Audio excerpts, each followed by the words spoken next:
les Français est en train de provoquer la Troisième Guerre mondiale. Vous vous foutez de ce que dit Emmanuel Macron. Exactement. Et quand il vous dit qu'il est prêt, éventuellement, à ne pas se fixer de limites. On s'en fout de ses limites. On s'en fout de Macron, de ce qu'il dit Macron. On s'en fout de limites de Macron. Et on va tuer... La France reste une puissance nucléaire. Vous l'avez en tête. Tout à fait, avec 200 missiles. On va tuer tous les soldats français qui vont venir au sol ukrainien. Tous. Parce qu'aujourd'hui, il y en a, durant le conflit en Ukraine, 13 000 mercenaires, dont 367 Français et dont 147 ont déjà tué. Et on va tuer tout le monde. Dans une interview exclusive accordée à BFM TV, Piotr Tolstoï, qui est le vice-président de la Douma et proche de Poutine, met en garde les leaders européens, mais surtout la France et Emmanuel Macron sur l'envoi des soldats français sur le sol ukrainien. Et comme vous l'avez entendu, il ne mâche pas du tout ces mots à l'égard de la France et des autres dirigeants européens. Dans cette vidéo, il va s'agir de découvrir cet homme et comprendre le pourquoi de ses propos. Générique.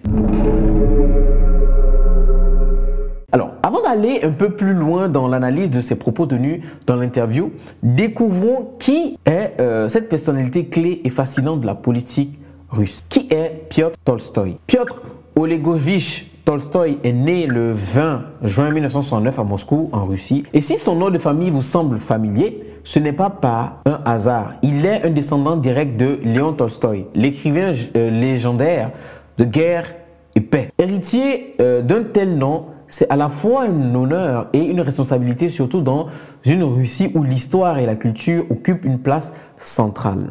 Piotr Tolstoï a commencé sa carrière dans le journalisme. Il a travaillé pour plusieurs grandes chaînes de télévision russes, notamment NTV et Pervy Canal, la première chaîne nationale. Il était connu pour son style incisif et ses débats animés.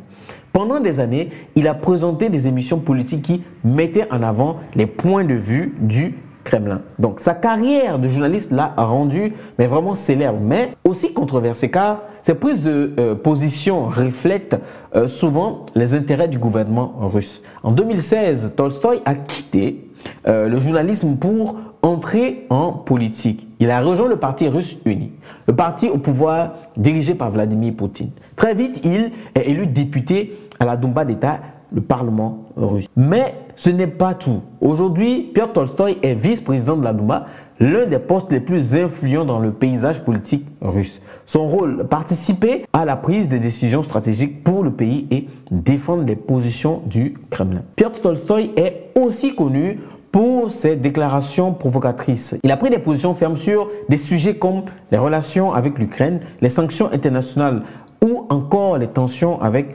l'Occident. Ces déclarations ont fait de lui une figure clivante, admirée par certains pour son nationalisme, critiqué par d'autres pour son alignement avec la propagande de Kremlin. Maintenant que vous connaissez l'homme qu'il est, revenons dans le sujet dont fait l'objet de cette vidéo. Dans l'entretien accordé à BFM, il reproche 4 choses à la France, mais également aux autres leaders européens, notamment sur les propagandes mensongères sur la Russie, la propagande de l'homosexualité et les vraies raisons du conflit ukraino-russe. Regardons ensemble. Vous savez, les Russes sont toujours mécontents que dans la guerre et la paix, les premiers 10 pages, c'est en français. Ils disent, mais c'est quoi ça? Qu'est-ce qui ne va plus entre la France et la Russie? Pourquoi ça ne marche plus? Ça ne marche plus parce que les Français ont pensé qu'ils ont droit de donner des leçons à des Russes. Après la fin de la guerre froide, ils ont imaginé qu'ils ont gagné la guerre froide avec les Américains. Ils ont oublié l'histoire de l'Europe, l'histoire du continent. Et je parle non seulement des guerres napoléoniennes, mais aussi de la dernière guerre, par exemple. Aujourd'hui, quand M. Macron dit qu'il va envoyer les soldats à Odessa, il faut lui rappeler que la dernière grande guerre en Europe, la France, elle a tenu 40 jours contre les nazis. Et les Russes, ils ont tenu 4 ans et ils ont gagné la guerre au Berlin. Je veux dire très directement que l'idée d'envoyer les soldats français en Ukraine, ça va se terminer par les cercueils à Orly, couverts par le tricolore, et c'est pas Macron qui va aller les chercher. Donc les Français, ils doivent comprendre les conséquences. C'est tôt. Vous savez, voici ce qu'il dit dans un premier temps, c'est que le premier point qui fait qu'aujourd'hui, ils sont contre où ils ont vraiment cette opposition à la France, c'est que la France s'érige toujours en donneur de leçons. Et ça, c'est vraiment quelque chose que beaucoup de gens ont remarqué. Quand les élus français, l'élite française va dans un pays, elle estime, elle pense qu'elle est la seule qui connaît la vérité, qui a la compétence et la connaissance et veut donner des leçons aux gens. C'est ce qui se passe. Voici ce que ce dirigeant russe dit et également c'est ce qu'on a constaté en Afrique. Et beaucoup de dirigeants africains l'ont dit. On a vu quand Macron était passé au Burkina Faso, quand Roch Christian Kaboré était président, et ce qui s'est passé à l'université face aux étudiants burkinabés, comment Macron s'est comporté. Également au Congo avec Félix Tshisekedi, comment ça s'est passé. Donc, c'est des choses qui sont reprochées à la France. Vous n'êtes pas les seuls à détenir la bonne civilisation ou la vraie civilisation. C'est ce qu'ils sont en train de dire. Quand vous arrivez quelque part, quand la France arrive quelque part, elle veut toujours dire que c'est elle qui connaît, c'est elle qui a les compétences et que les autres doivent se soumettre à ce qu'elle est en train de dire. Les autres doivent être les élèves et elle, le professeur. Et c'est ça le problème.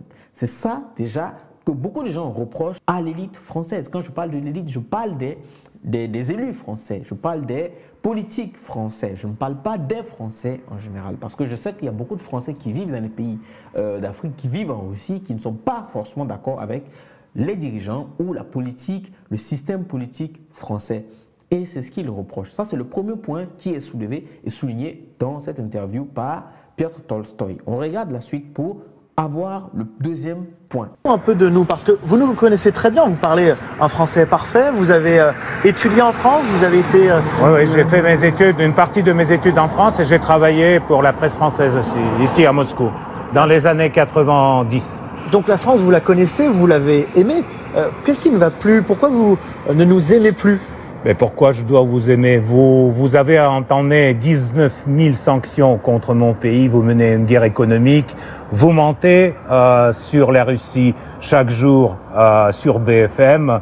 Donc c'est la réaction d'un amoureux déçu? Non, mais vous distribuez les narratifs sur la guerre en Ukraine qui sont complètement, pour nous, impensables. Les choses et toutes les provocations qui, durant ces 2 ans, ont déjà passé dans la presse contre la Russie et qui font l'image de Russes comme les gens qui mangent les enfants le matin. Donc, écoutez, on aime bien la France et les Français, mais on ne peut pas accepter ça. Vous voyez ce qu'il dit, c'est aussi ça. Deuxième point, c'est la propagande mensongère contre la Russie. Vous savez, on est à une époque où la guerre ne se fait pas seulement que physique, les armes contre les armes. Aujourd'hui, avec l'avancée, avec la technologie, on peut mener une guerre froide. Et la guerre froide, vous savez ce que c'est. Une guerre sans vraiment avoir de tir ou de coups de feu ou coups de fusil.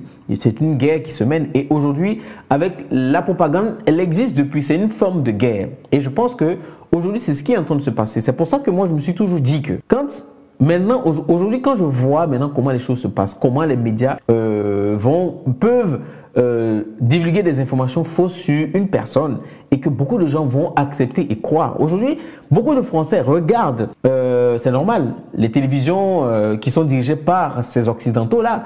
Et donc, ces télévisions, ces chaînes de télévision, ces médias sont financés par ces mêmes personnes. Donc, du moment où ils financent ces informations, ces médias, les médias vont tout de suite divulguer des informations en faveur de ces derniers, de toutes ces personnes qui dirigent et pilotent ces médias.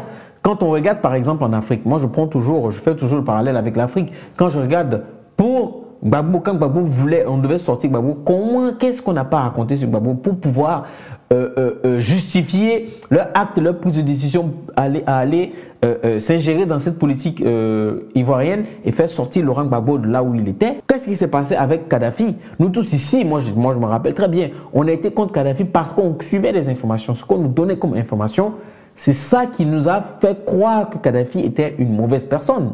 Il y a beaucoup de cas comme ça. C'est pour ça que moi je me dis qu'aujourd'hui, quand ces gens-là commencent à faire une propagande contre quelqu'un, à dire des choses, de mauvaises choses contre certaines personnes ou en général, je commence moi-même à chercher l'information, à aller chercher, à ne pas me fier seulement qu'à ce qu'on me raconte. Parce que qu'est-ce qu'on ne dit pas de la Russie? Quand tu regardes les chaînes de télévision, moi je suis en France ici, je vois comment ça se passe. Quand on regarde comment les gens pensent, c'est tout ce qu'on dit dans les médias de la Russie, contre la Russie, qu'ils gobent.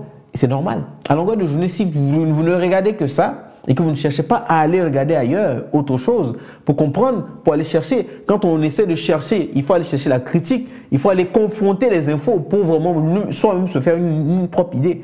Mais ici, je pense que la Russie est face à des propagandes mensongères. Je ne dis pas que tout ce qui est dit est totalement faux, parce que elle aussi, la Russie aussi, elle est aussi dans cette guerre-là de la propagande aussi mensongère. Donc du coup, c'est un conflit. C'est un conflit, mais je pense que la Russie, elle subit beaucoup de mensonges sur elle. Il y a beaucoup de gens qui le savent, beaucoup de Français comprennent ça au fur et à mesure. Beaucoup de gens commencent à comprendre cette manière de faire, cette stratégie derrière ces médias-là dirigés par ces Occidentaux, ces personnes-là, comment elles fonctionnent. Et c'est ce qu'il est en train de dire dans cette vidéo. Ce qui a déraillé dans notre modèle, Vladimir Poutine érige le modèle russe en opposition avec le modèle d'un Occident qui serait décadent. Qu'est-ce qui est décadent chez nous, Français? Regardez votre gouvernement.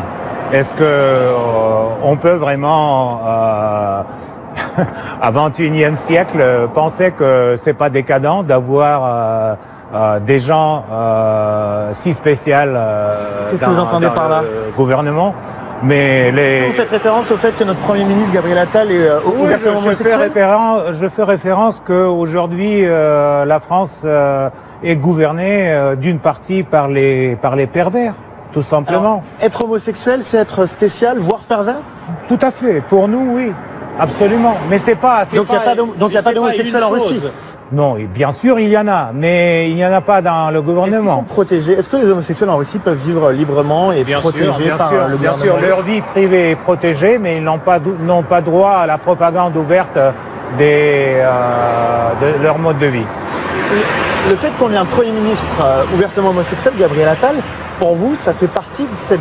Si tu ne lances pas ton activité de freelance, dans 2 ans, tu auras cumulé plus de 600 réveils à 7 h du matin, plus de 1000... Décadence que vous décrivez en Occident? C'est être homosexuel, c'est un problème? Ben, écoutez, non, c'est la dégradation des leaders européens. Regardez aujourd'hui avec qui on doit avoir l'affaire. Avec Scholz, avec Macron, avec Borrell, etc. Donc ça, c'est des gens qui n'ont pas même l'idée de leur parole. Ils ne peuvent pas tenir la parole. Qu'est-ce que vous aimiez chez nous que vous ne retrouvez pas? Vous voyez, il a dit une chose que je pense qui est très importante. Beaucoup de gens ont souvent peur de s'exprimer, de craindre qu'ils soient tagués d'homophobes. Alors, moi je pense que le mot homophobie, beaucoup de gens l'utilisent à tort, à tout bout de champ. Quand ils ne sont pas contents, on te tague d'homophobe. Quand on regarde les joueurs de football, par exemple, qui, par exemple, dans le club au Paris Saint-Germain ou un truc comme ça, ils soutiennent les gays et qu'il faut porter un brassard tricolore. Et quand tu dis que non, ça va à l'encontre de tes valeurs que tu refuses de porter, tout de suite, tu vas voir une ligue qui va être derrière toi pour dire oui, non, pourquoi, c'est être homophobe. Ce qu'il dit est très clair. Il n'y a pas une question d'homophobie à ce niveau-là. C'est quoi? C'est que nous avons constaté que maintenant, on est en train de faire la promotion, ils sont en train de nous imposer le style de vie de l'homosexualité. Je pense que quand on regarde maintenant dans le monde entier, le pourcentage d'homosexuels est tellement faible, c'est tellement insignifiant qu'on ne comprend pas pourquoi dans toutes nos émissions, dans tout ce que nous regardons à la télé aujourd'hui, les films, même les dessins animés, on nous met tout le temps le mode de vie des homosexuels. Moi, quand je regarde dans mon entourage, je ne connais aucun homosexuel. Vous comprenez? Mais ça ne veut pas dire que le fait de ne pas être dans ces valeurs, de ne pas accepter cette pratique, ça ne fait pas de moi un homophobe. Je suis contre cette pratique, mais je peux travailler avec un homosexuel, je peux vivre avec un homosexuel. Rien ne me donne le droit de faire du mal à un homosexuel. Ça, jamais. Ma croyance me l'interdit déjà. Je ne peux pas le faire. C'est son mode de vie, il en a décidé. Mais le fait de vouloir faire la promotion, ça commence à être gênant et c'est embêtant. Nous avons vu ici l'ouverture des Jeux Olympiques, comment ça s'est passé. Ça a été vraiment un choc, même pour les Français, que la France puisse accepter, un pays qui se dit chrétien, puisse accepter de faire la propagation de l'homosexualité, la promotion du transgenre, du wokisme. C'est ça, c'est de ça qu'il parle. Peu importe, il y a des homosexuels un peu partout, même en Afrique, où c'est interdit. Il y a des homosexuels, on le sait tous. Mais ne venez pas faire de ça une généralité. vous nous empoisonnez, c'est-à-dire que tellement ils font la promotion de l'homosexualité, ça commence à être ça empoisonne nos vies parce qu'on en parle un peu partout. Pourtant, quand on regarde, c'est une minorité. Et pourquoi vouloir imposer, c'est ça. C'est qu'on veut imposer ce style de vie-là à d'autres personnes qui sont hétéros. Non, personne. Les hétéros n'imposent pas leur style de vie. On est né, la nature a été faite comme ça. Donc maintenant, si les gens ont décidé de faire autrement, pour lui, ce qu'il disait que pour lui, c'est juste c'est de la perversion. Pour lui, c'est pas une question de... Parce que les gens, c'est la perversion. Ok, c'est ce qu'il pense. Mais même si c'est la pratique de certaines personnes, faites votre pratique. Mais n'imposez pas ce style de vie à d'autres personnes qui n'en veulent pas. Laissez-leur faire ce qu'ils veulent. Personne ne vous empêche de vivre. C'est ce qu'il est en train de dire. Et il trouve ça vraiment dommage. Et c'est vraiment ce qui se passe aujourd'hui. Et c'est vraiment polémique. Hein. Aujourd'hui, en France, c'est vraiment polémique. Même à l'école, quand les parents se posent des questions. Pourquoi forcément imposer ou vouloir mettre ça dans la tête déjà des enfants? C'est là-bas le problème commence. Je ferai une vidéo spécialement à ce sujet-là, le wokisme et l'homosexualité. Si ce sujet, que je traite ce sujet sur cette chaîne, n'hésitez pas à me le dire en commentaire. On continue. Le dernier point qu'il a soulevé, moi qui m'intéresse, c'est la vraie raison de la guerre entre la Russie et l'Ukraine. La vraie raison. Beaucoup de gens pensent pas, ou beaucoup de gens font comme s'ils ignorent. Même ces dirigeants européens, ils savent, ils connaissent la vraie raison du conflit ukraino-russe, russo-ukrainien, comme vous voulez l'appeler, mais ils le savent, mais ils ne veulent pas vraiment le dire. Beaucoup de gens le savent. Il y a certaines personnes qui ont compris cela. Mais vu que ce conflit, c'est à cause d'un seul, les États-Unis, que ce conflit existe. Vous qui avez été si souvent en France, qu'est-ce que vous aimiez en France que vous ne retrouvez plus aujourd'hui? Écoutez, j'aime bien la France, j'aime bien la culture, je regrette beaucoup que je ne pourrais pas amener mes enfants à Louvre, je ne sais pas montrer Paris, etc. Oui, parce que vous voulez plutôt envoyer une bombe nucléaire à Paris en ce moment, c'est plutôt ça le discours. Bien sûr. À la télévision russe, on calcule la durée qu'il faudrait pour un missile nucléaire pour arriver à Paris. Non, 2 minutes, selon Soloviev. Pas 2 minutes, un peu plus, mais... donc vous avez commencé à calculer les plans? Oui, bien sûr, on calcule parce que, vous savez, pour nous, c'est ce qui est important historiquement pour la Russie, c'est assurer la sécurité du pays. Et quand les pays de l'OTAN, dont aussi la France, mettent les missiles autour de nos frontières et veulent mettre les missiles en Ukraine, en adhérant à l'OTAN, l'Ukraine. Donc pour nous, c'est inadmissible. Alors vous avez entendu les vraies raisons. La vraie raison, c'est que l'OTAN, en voulant accepter l'Ukraine dans l'OTAN, les États-Unis auront carte libre champ d'installer leurs missiles aux frontières de la Russie. Parce que l'OTAN, on sait tous qui dirige l'OTAN. Je ne vais pas vous faire un développement pour vous dire qui dirige l'OTAN. On sait que c'est les États-Unis qui manœuvrent et dirigent l'OTAN. Donc, ce qui veut dire que si l'Ukraine accepte d'intégrer l'OTAN, donc automatiquement, les États-Unis se verront vraiment frontières ouvertes ou carte verte de mettre des missiles aux frontières avec leur ennemi de tous les temps, de tous les jours, la Russie, et de pouvoir espionner la Russie. C'est pour ça que la Russie est en train de se battre. Et cela, la Russie, Vladimir Poutine l'avait plusieurs fois souligné, avait interdit, avait mis en garde les Européens, les dirigeants européens, les leaders européens face à cette volonté de mettre que l'Ukraine adhère ou que l'OTAN accepte que l'Ukraine adhère à l'organisation. Il avait précisé depuis, et il y a eu un premier conflit en 2014. Il y a eu beaucoup de choses. Donc du coup, pour juste ne pas être long dans cette vidéo, ben voici les vraies raisons. Hein. Ce sont les raisons, c'est tout. Et les États-Unis, ils sont au courant de ça. Les gens font comme s'ils ne comprennent pas, ils savent. Et les pauvres Ukrainiens sont en train de mourir. Et Volodymyr Zelensky, lui, est en train de se... Je ne sais pas, quand je vois les vidéos et je vois les photos, Volodymyr Zelensky avec, comment ça s'appelle, Joe Biden, je trouve que c'est triste. Je trouve que Volodymyr Zelensky, lui, c'est un pion. J'ai quand même l'impression qu'il lui-même il ne comprend pas ce qu'il est en train de faire là. Vous comprenez? Bref, dites-moi ce que vous pensez de cette vidéo, de cette interview. Si vous voulez regarder cette interview, je vous mets le lien de cette interview en commentaire. Et n'hésitez pas à donner votre point de vue par rapport à cette situation et ce conflit russo-ukrainien. Et ce que vous pensez des propos de Piotr Tolstoï. On se dit à la prochaine pour une nouvelle vidéo. Salut!